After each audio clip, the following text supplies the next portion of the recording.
Men, I think we have a bad reputation when it comes to listening. Maybe you heard Jerry Seinfeld's sketch where he says, many wives complain that their husbands don't listen. I've never heard my wife say that.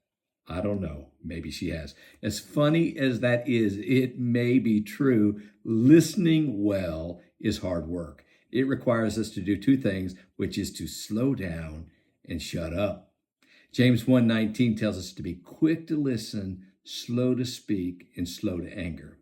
Forbes magazine cited a study that measured the correlation between a leader's effectiveness and his ability to build relationships and generate trust.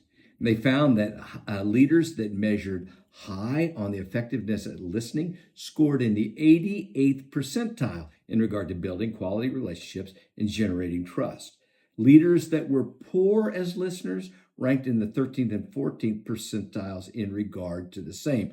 In other words, two of the very most important characteristics of a good leader, whether we're talking in the office or in the home, hinge on being a good listener.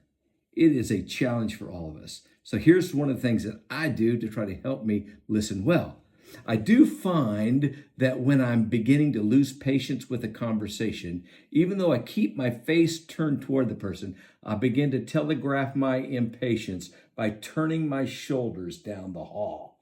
All right, when I discover that, I try to turn my shoulders back, by which I am consciously re-engaging as a listener. In a way, when I give them my shoulders, I'm giving them my heart. I am engaging as a listener.